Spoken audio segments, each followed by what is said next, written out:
नमस्कार मित्रांनो, स्वागत आहे तुमच्या आवडते चॅनल म्हणजे सीमाज किचनमध्ये। मित्रांनो, आज आपण सर्वांच्याच आवडीचे टेस्टी आणि चहासोबत हवे असणारे स्नॅक्स तसेच पार्टीसाठी सुद्धा पटकन करता येणारे असे झटपट रेसिपी असणारे स्नॅक्स म्हणजेच आज आपण व्हेजिटेबल ब्रेड रोल बनवत आहोत। हे तुम्ही चटणीसोबत, सॉससोबत, कशासोबतही खाऊ शकता आणि झटपट बनणारी रेसिपी आहे। चला तर मग रेसिपीकडे वळूया।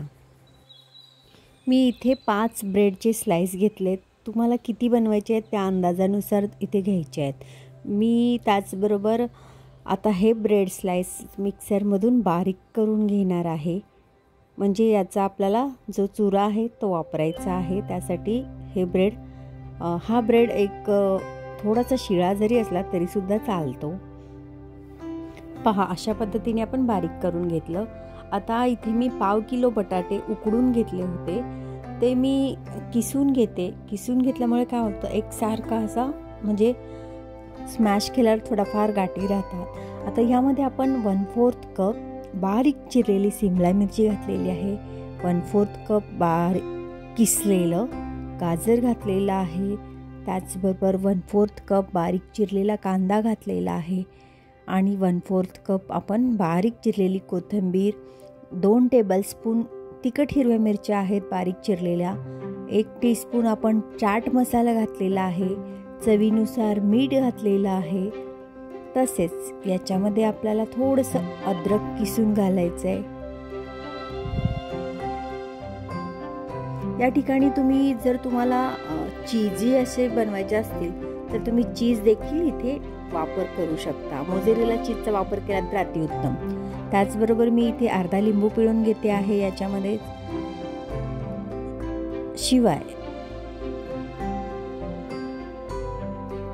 अर्धा टीस्पून मी ते हळद पावडर वापरलेली आहे आणि अर्धा टीस्पून याच्यामध्ये मी धने आणि जिरे पूड याचा वापर करणार आहे।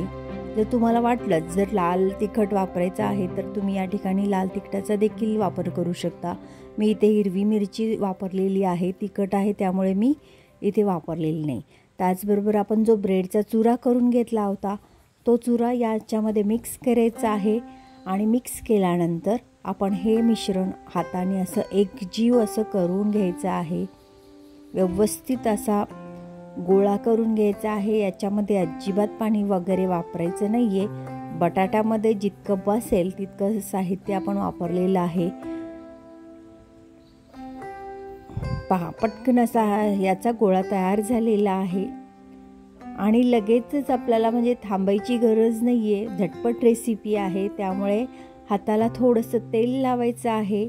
गोळा व्यवस्थित झाल्यानंतर आणि त्याची लांबट करायची किंवा तुम्हाला हव्या त्या आकारात तुम्ही तुमचे हे रोल्स बनवू शकता किंवा बॉल्ससुद्धा बनवू शकता। आता मी थोडंसं हाताला तेल लावते आणि हे पटपट असे हे रोल्स सुरुवातीला मी सर्व रोल तयार करून घेणार आहे, म्हणजे आपल्याला फ्राय करायला झटपट अशी ही रेसिपी असल्यामुळे पटपट फ्रायसुद्धा करता येतील। त्यामुळे सर्व एकसाथच मी हे रोल्स तयार करून घेते।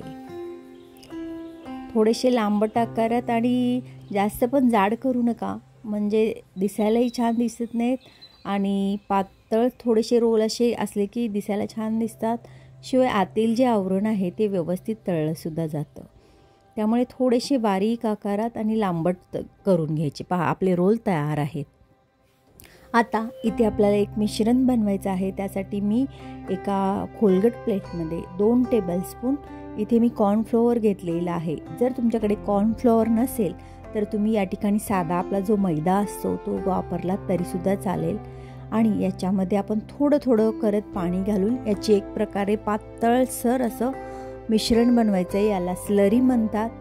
तुम्ही अशा पद्धतीने हे बनवून ठेवायचं आहे आणि त्यानंतर आपल्याला ब्रेड क्रम्स घ्यायचे आहेत।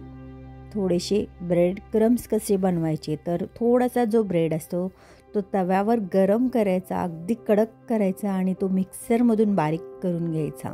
जर घरगुती तुम्हाला ब्रेड क्रम्स बनवायचा असेल तर, नाहीतर मार्केटमध्ये सुद्धा रेडीमेड ब्रेड क्रम्स मिळतात।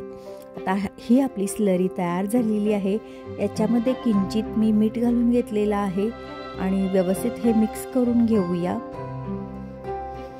आणि दुसऱ्या प्लेटमध्ये हे ब्रेड क्रम्स मी घरच्या घरी बनवलेले आहेत। तुम्हाला जी पद्धत सांगितली तीच पद्धत वापरून मी घरच्या घरी तयार केलेलं आहे। आणि ही स्लरीसुद्धा आपली रेडी झालेली आहे। तर आता आपण याच्यामध्ये या स्लरीमध्ये सुरुवातीला आपण हे एक एक रोल असे सर्व बुडवून घ्यायचे व्यवस्थित आणि त्यानंतर लगेचच ब्रेड क्रम्समध्ये असे व्यवस्थित घोळवून घ्यायचे। सर्व बाजूनी ब्रेड क्रम्स लागेल अशा पद्धतीने काळजी घ्यायची आहे।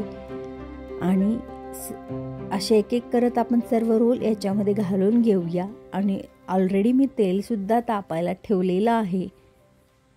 मी म्हणले होते ना, झटपट अशी रेसिपी आहे, पटकन होणारी, आयत्या वेळेस तुम्ही ही रेसिपी बनवू शकता आणि मुलांच्या टिफिनसाठी सुद्धा आहे, पार्टीसाठी सुद्धा ही रेसिपी तुम्ही बनवू शकता।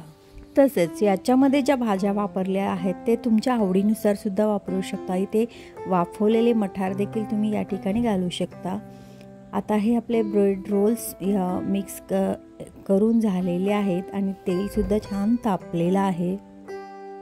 आता तळताना म्हणाल तर तेल पूर्ण तापवून घ्यायचं आहे आणि गॅस बारीक करायचा आहे, म्हणजे लो टू मीडियम गॅसवर आपल्याला हे रोल तळून घ्यायचे।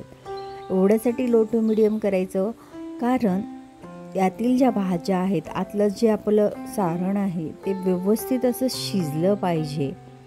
म्हणजे वरून आपण कोटिंग केलेलं आहे ते फक्त जर मोठ्या गॅसवर तळलं तर वरच्यावर हे भाजलं जाईल, पण आतून जास्त कच्चं चांगलं वाटणार नाही। त्यासाठी लो टू मीडियम गॅसवर आपल्याला हे तळून घ्यायचं आहे।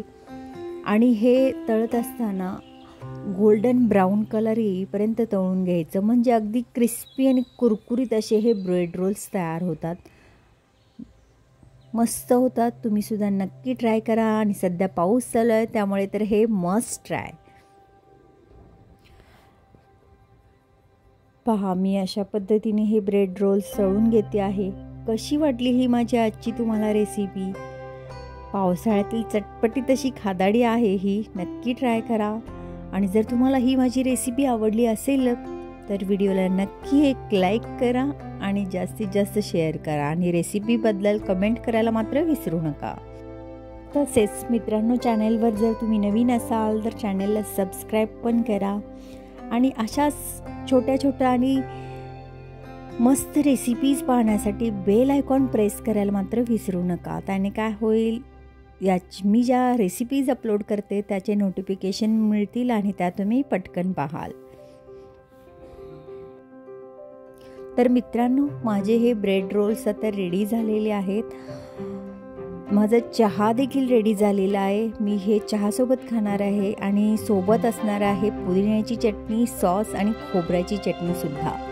तुम्ही या तिन्हीपैकी कोणत्याही एका चटणीसोबत ट्राय नक्की करा।